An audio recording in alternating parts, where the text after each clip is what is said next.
एक खंडहर हवेली, जहाँ एक परी कैद है जो उसे आजाद करने की कोशिश करता है। वही खुद कैद हो जाता है। शहर से बहुत दूर पहाड़ों के बीच बसा हुआ भैरवपुर नाम का एक गांव था।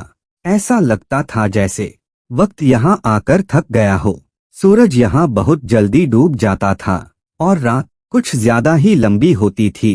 गांव के बच्चे शाम ढलते ही घरों में कैद हो जाते थे और अगर कोई नया मुसाफिर पूछ ले यहाँ इतनी खामोशी क्यों है, तो गांव वाले सिर्फ एक ही जवाब देते, हवेली की वजह से। गांव के आखिरी सिरे पर, जहां जंगल शुरू होता था, एक पुरानी टूटी फूटी हवेली खड़ी थी, जिसके दरवाजे हमेशा बंद रहते और खिड़कियां अंधेरे से भरी रहती थीं। लोग उसे कहते थे शमशेर हवेली। यह हवेली सिर्फ वीरान नहीं थी, यह जिंदा थी। गांव में कहा जाता था, रात को वहां से ज़िज़ीरों की आवाज आती है। कभी कभी किसी औरत की हल्की सी हंसी सुनाई देती है और कभी परी के परों की सरसराहट। लेकिन सबसे डरावनी बात यह थी, हवेली में एक परी कैद है। जो भी उसे आजाद करने जाता है, हवेली उसकी रूह को अपना बना लेती है। इसलिए गांव वालों ने सिर्फ एक ही रास्ता चुना, भूल जाना। अमन 27 साल का एक रिसर्चर था।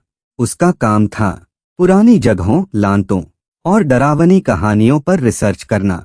जब उसने भैरवपुर और शमशेर हवेली के बारे में सुना, तो उसके दिल में बस एक ही बात आई, हर कहानी के पीछे कोई न कोई सच जरूर होता है। गांव पहुंचते ही जब उसने हवेली का नाम लिया, तो चाय की दुकान पर बैठा बूढ़ा तक कांप गया। बूढ़े ने कहा, बेटा शहर वापस चले जाओ, यह हवेली इन वालों को भी नहीं छोड़ती। अमन ने बस हल्की सी मुस्कान दी और कैमरा उठा लिया। पहली गलती, उस रात चांद आधा छुपा हुआ था। अमन जंगल के रास्ते से हवेली के सामने खड़ा था। तभी हवेली का दरवाजा खुद ब खुद खुल गया। ची, अंदर कदम रखते ही हवा अचानक बहुत ठंडी हो गई। दीवारों पर पुरानी तस्वीरें लगी थीं और हर तस्वीर में लोगों की आंखें नोच दी गई थीं। अमन ने कैमरे का रिकॉर्ड बटन ऑन किया। तभी अमन, उसका नाम। अमन ने पीछे मुड़कर देखा, वहां कोई नहीं था। परी की आवाज। सीढ़ियों के नीचे एक छोटा सा कमरा था, दरवाजा मोटी ज़ंजीरों से बंद। अंदर से नीली मुलायम रोशनी आ रही थी और फिर अमन ने उसे देखा।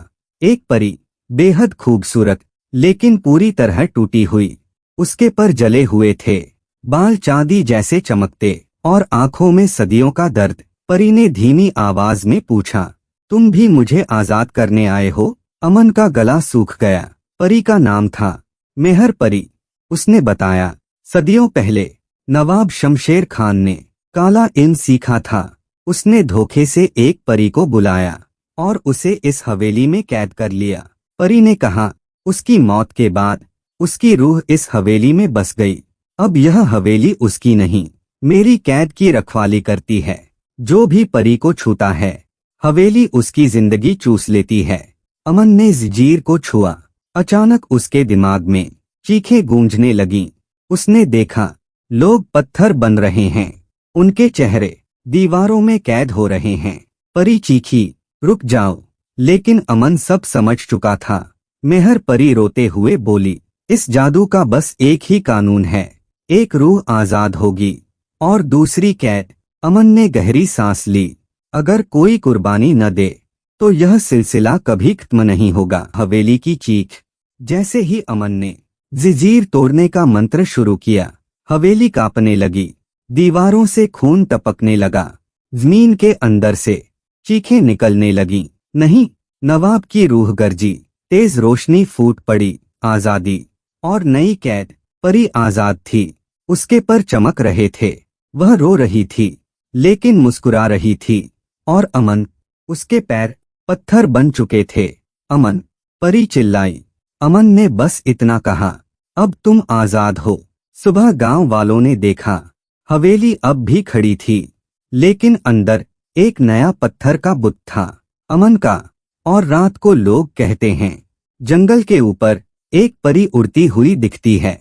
लेकिन कभी कभी हवेली की खिड़की से किसी जवान की आंख अब भी झांकती है।